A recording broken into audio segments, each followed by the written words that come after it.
మధుర మీనాక్షి శక్తిపీఠానికి ఎంతో ఇంపార్టెన్స్ ఉంది.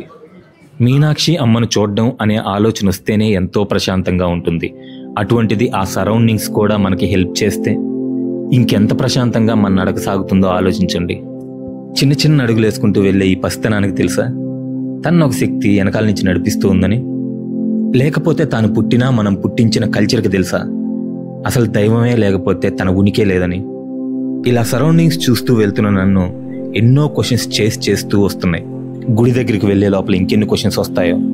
ఎన్ని వచ్చినా అది నా మంచికే, ఎందుకంటే దాంట్లోనే నేనున్నాను. కానీ నేనిప్పుడు నడుచుకుంటూ వెళ్ళేది మాత్రం మీనాక్షి అమ్మవారిని చూడడానికే, మా అమ్మని ఈ అమ్మలో చూసుకోవడానికి. పార్వతీదేవి మరొక అవతారం ఎత్తి మధురను పరిపాలించిన ఒక రాణిని చూడడానికి. నేనొక్కరిని మాత్రమే కాదు, మీకు కూడా చూపిస్తాను పదండి. హలో సంచారీస్, ఎలా ఉన్నారు? నేను మీ సింగిల్ సంచారి. Welcome to our YouTube channel. అష్టాదశ శక్తిపీఠాల్లో ఒకటైన మధుర మీనాక్షి అమ్మవారిని దర్శనం చేసుకోవడం ఈరోజు నాకు చాలా అదృష్టం కలిగిందని చెప్పుకుంటాను. అలాగే అష్టాదశ శక్తిపీఠాల్లో కూడా ఈ శక్తిపీఠం చాలా ముఖ్యమైనది. కంచి కామాక్షి, మధుర మీనాక్షి, కాశీ విశాలాక్షి అని చెప్పుకునే ముఖ్యమైన శక్తిపీఠాలు. ఈ శక్తిపీఠానికి చాలా ఇంపార్టెన్స్ ఉంది. అమ్మవారు ఎడంకన్ను పడిన చోటు. అలాగే అమ్మవారి పేరు మీనాక్షిదేవి, అంటే చేపల వంటి కళ్ళు గల్ల అమ్మవారు అని అర్థం.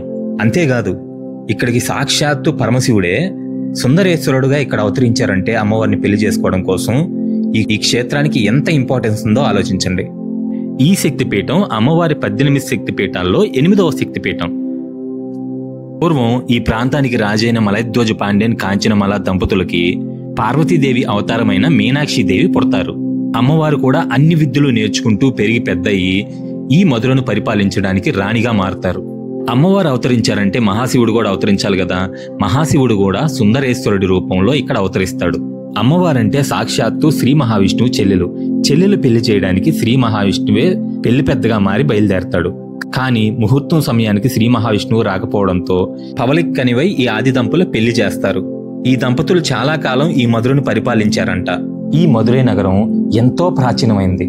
కాశీ తర్వాత అంత పాత నగరం ఈ మధురై నగరమే. నేను ఫీల్ అయ్యాను కాబట్టి చెప్తున్నాను.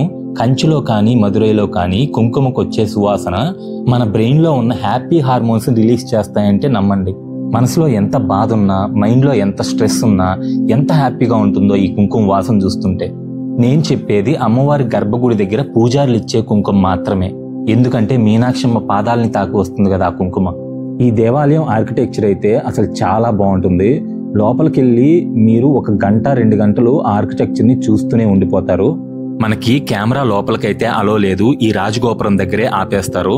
ఇక్కడే కౌంటర్స్ ఉంటాయి, చెప్పల్స్ గానీ లేకపోతే మొబైల్ ఫోన్స్ గానీ. ప్రతి రాజగోపురం బయట మనకి స్టాండ్స్ ఉంటాయి. చెప్పల్ స్టాండ్ కి మనం ఎటువంటి అమౌంట్ పే చేయాల్సిన అవసరం లేదు. అసలు టెంపుల్ లోపల ఆర్కిటెక్చర్ వైబ్ ఎలా ఉంటుందో జస్ట్ 5% శాంపిల్ చూడొచ్చు మీరు ఇక్కడ. ఇది మీరు ఇప్పుడు చూస్తున్నారు కదా, ఇది జస్ట్ 5% మాత్రమే. మీరు టెంపుల్లోకి వెళ్తే ఒక 2-3 అవర్స్ అక్కడే ఉండిపోతారు. అంత చక్కగా ఉంటుంది, అంత ఆనందంగా ఉంటుంది చూడడానికి.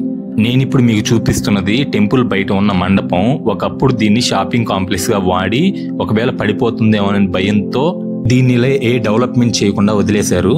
అమ్మవారి దేవాలయం స్వామి సన్నిధి చూడడానికి పైనుంచి ఇలా ఉంటుంది. 14 ఎకరాల్లో ఉన్న ఈ అద్భుతాన్ని చూడడానికి 2 కళ్ళు సరిపోవు. సంచారీస్, అమ్మవారి టెంపుల్ ఇప్పుడే దర్శనం అయితే అయిపోయింది. అక్కడ అన్నదాన ఆశ్రమం ఉందన్నమాట లోపలే. అక్కడే అన్నం తినేసాను. అసలు టేస్ట్ అయితే మాత్రం చాలా బాగుంది. మనకి లోపల కామాక్షి అమ్మవారు, మహాశివుడు మాత్రమే కాదు, పంచపాండవుల విగ్రహాలు కూడా ఉన్నాయి. I'm here to presenting wonderful bangles and bags. Meenakshi అమ్మవారి దేవాలయం దగ్గర గాజులు బాగుంటాయని నేను ఆల్రెడీ విన్నాను. ఇప్పుడు చూస్తున్నా, నిజంగానే బాగానే ఉన్నాయి. ఇదిగోండి, ఇక్కడ బ్యాగ్స్ కూడా ఉన్నాయి. ఏ కలర్ కావాలంటే ఆ కలర్, ఏ టైప్ కావాలంటే ఆ టైప్. బండ్ల మీద పోసి కుప్పలు కుప్పలుగా అమ్ముతున్నారు చూడండి. వావ్. నేను దర్శనం కంప్లీట్ చేసుకొని రూమ్కి వెళ్తుంటే ఈ షాప్ చూశానండి. అమ్మ ట్రేడింగ్ అంట. ఇక్కడ పూజా సామాన్ కానీ లేకపోతే దేవుడి విగ్రహాలు కానీ చాలా బాగున్నాయి.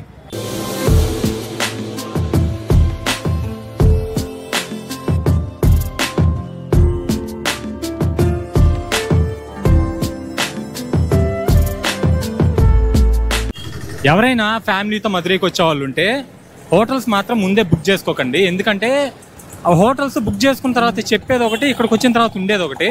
ఇక్కడికి వచ్చి హోటల్ని చూసుకొని తీసుకోవడం మంచిది. ఒకవేళ మీరు బ్యాచులర్గా కానీ లేకపోతే ఫ్రెండ్స్తో కానీ వస్తే మాత్రం చూపిస్తారండి ఒక మంచి ప్లేస్ని. నేను ఇందాక బ్యాచులర్స్కి ఒక మంచి రూమ్ చూపిస్తా అని చెప్పాను కదా, సారీ డార్మేటరీ చూపిస్తా అన్నాను కదా, ఇదే శర్మ డార్మేటరీ డీలక్స్ ఏసీ. ఇక్కడ చూడండి, శర్మ డార్మేటరీ. ఫ్రెషప్కి అయితే 200, 12 అవర్స్కి అయితే 350 రూపీస్, 24 అవర్స్కి అయితే 500. మీకు ఏసీ ఉంటుంది, వైఫై ఉంటుంది, ఒక బెడ్ ఇస్తారు. కొంచెం బడ్జెట్లో ఉండాలనుకుంటే మీరు ఇక్కడికి రావచ్చు. నేను కూడా ఇక్కడే బెడ్ తీసుకున్నాను. యాక్చువల్గా ఈ గల్లీలో నడిచేటప్పుడు కొంచెం జాగ్రత్తగా ఉండాలి, ఆటోలు అవన్నీ మీదకు వస్తున్నాయి. ఇప్పటికైతే మనకి మధుర మీనాక్షి టెంపుల్ వ్లాగ్ అయితే కంప్లీట్ అయిపోయింది. సో ఫ్రెండ్స్, ఈ వీడియో మీకు నచ్చినట్లయితే ప్లీజ్ లైక్ చేయండి, షేర్ చేయండి, అలాగే మన ఛానల్ని సబ్స్క్రైబ్ చేసుకోండి. వేరే వీడియోతో మళ్ళీ కలుద్దాం.